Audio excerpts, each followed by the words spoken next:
व्यंग्य रचना का शीर्षक है अमेरिका से शिकायती फोन। मकर संक्रांति का पर्व उत्साहपूर्वक मनाया गया।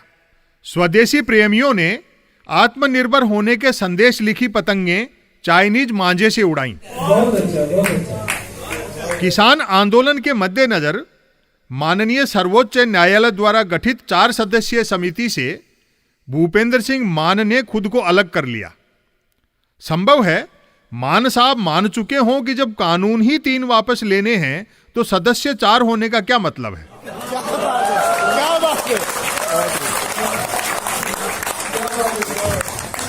मेरे व्यंग्यों से तिलमिलाए एक भारतीय महानुभाव का अमेरिका से फोन आया। जैसे उनके तेवर थे उससे साफ था कि उन्होंने भारत भले ही बरसों पहले छोड़ दिया हो, भारतीय न्यूज चैनल्स देखने अभी तक नहीं छोड़े हैं। उनके लहजे और लड़खड़ाहट से यह भी पता लगा कि उन्होंने पी भी रखी थी। लोग खाने कमाने परदेश जाते हैं, वह पीने कमाने गए होंगे। उन्होंने पूरी बातचीत में मेरे तीखे व्यंग्यों की शिकायत तो की, किंतु भाषा अभद्र इस्तेमाल नहीं की। वैसे व्यंग्य के बदले सुनी अभद्र भाषा को मैं अभद्र नहीं मानता, बल्कि व्यंग्य प्राप्ति की सूचना मानता हूं। दरअसल चुने हुए नेता को अवतार मान लेने वालों ने मेरी इमेज मोदी विरोधी की बना दी है। मैं यदि यह भी कह दूं कि मोदी जी विकास के दम पर ही दोबारा जीत कर आए हैं, तब भी वे उलाहना देते हैं कि शर्म नहीं आती मोदी जी के बारे में झूठ फैलाते हुए।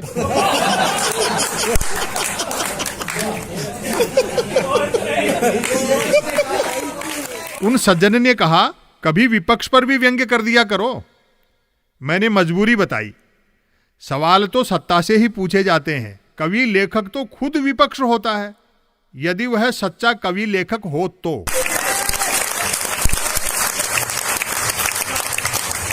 मैंने 2014 से पहले की सरकार पर भी व्यंग्य लिखे थे।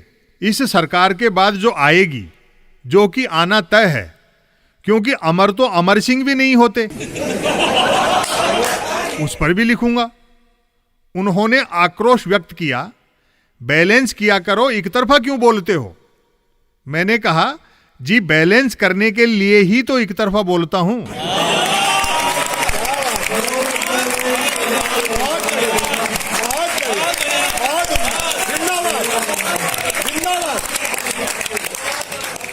सरकारें आएंगी जाएंगी, हास्य व्यंग पढ़ा करो, सुना करो और गुना करो।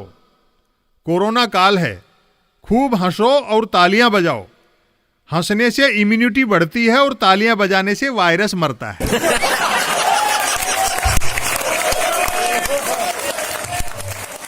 उन्होंने दृढ़ता से कहा, लेकिन यह तो मानोगे कि पहली बार कोई 56 इंची सीने वाला व्यक्ति पाकिस्तान को उसी की भाषा में जवाब दे रहा है। मैं मुस्कुराते हुए बोला, सर बेचारा पाकिस्तान हमारे सामने टिकता कहां है। उसका जितना सालाना बजट होता है उतना धन तो अपने यहाँ के लोग बैंकों का खाकर खिसक लेते हैं। क्या बात है, जिंदाबाद जिंदाबाद जिंदाबाद जिंदाबाद। उन्होंने झल्लाते हुए पूछा, तो क्या आपकी नजर में मोदी जी ने एक भी अच्छा काम नहीं किया। मैंने हंसते हुए बताया, क्यों नहीं किया। एक काम अच्छा किया है, अपनी पार्टी में अपने जैसा दूसरा नहीं पनपने दिया। क्या बात है।